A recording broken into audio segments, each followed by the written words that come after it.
Это уже событие, которое мы ждали. Это событие, от которого мы знаем, чего, в конце концов, стоит ждать.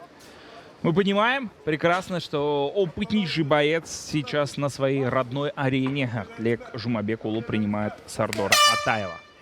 Да, и начинается бой, которого многие, наверное, ждали. Такой ленивый был лоу-кик, а дальше Такой, вертушка даже и пытался сразу же зацепить. Думал, что вернется на прежнюю дистанцию соперник Сардор. да. Голливудская такая вертушка в исполнении Сардора была. Даже так можно в слоумо скорее она произошла в режиме.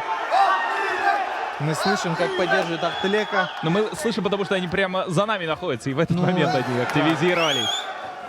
С другой стороны тоже, наверное, такие же восклики. Очень спокойный угол у Сардора Атаева. Да, и очень спокойно, кстати, сам Ахтлек спокойно идет, принимает вот эти вот выпады со стороны Сардора Атаева. Какой-то тычок. Да, ну очень Атаева. стандартный, очень нестандартный Сардор. Чем-то напоминает Икрома, да? Да. Смотрим.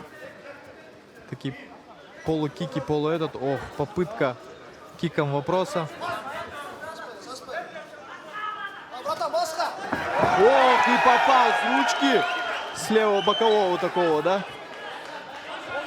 И сразу же это оттолкнуло Сардора. Зацепил ли? Хайкик еще! Ахтлек, это уже матрица, друзья. И мы видим, да, Продолжаем выполнение Ахтлека матрицу. Спокойно все видит. И такое чувство, как будто Сардор уже чуть-чуть вымахался, да? Ну, пока ему Столько ни один бить удар ногами. не удается донести, ну вот тогда понятно, что это серьезно. То есть нет у него попаданий ощутимых. И здесь О, гильотину в атаке взял. уже! Сразу, Уже! сразу. Да, это должен быть финиш! Сдается! Of round number 1, winner by submission, fighter of the red corner, Ахтлек Жумабекулу!